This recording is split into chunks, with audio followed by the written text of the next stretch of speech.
பேசும் சிலை. ஒரு நாள் சேகர் அவனுடைய நண்பர்களான பாலு, கபிலன் ஆகியோருடன் விளையாடி கொண்டிருந்தான்.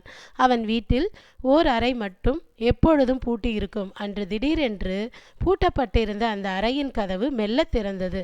அதை கண்ட பாலு ஆ க த வு என அதிர்ச்சியில் கத்தினான். உடனே மற்ற இருவரும் அதிர்ச்சியோடு திரும்பி பார்த்தனர். பிறகு மூவரும் தைரியத்தை வரவழைத்து கொண்டு கதவின் அருகே சென்று அதை முழுமையாக திறந்தனர். அவ்வளவுதான், மூவரும் உள்ளே இழுக்கப்பட்டனர். இருட்டு அறை சூழ தொடங்கியது. மூவருக்கும் தலை சுற்றியது. அதன் பிறகு என்ன நடந்தது என்று தெரியவில்லை. அடுத்த கணம் மூவரும் அடர்ந்த காடு ஒன்றில் இருந்தனர். அவர்களுக்கு நடப்பது ஒன்றும் விளங்கவில்லை. இருப்பினும் கண்ணில் பட்ட நடைபாதையில் அவர்கள் நடக்கத் தொடங்கினர்.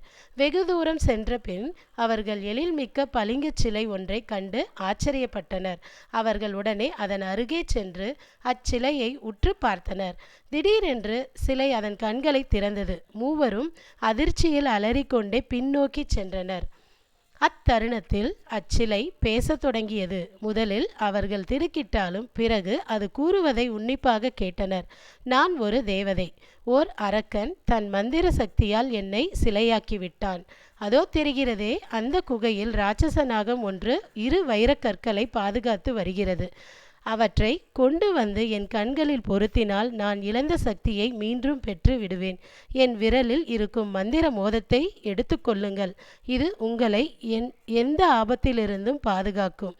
நீங்கள் மூவரும் எனக்காக இந்த உதவியை செய்வீர்களா என்று கெஞ்சி கேட்டது.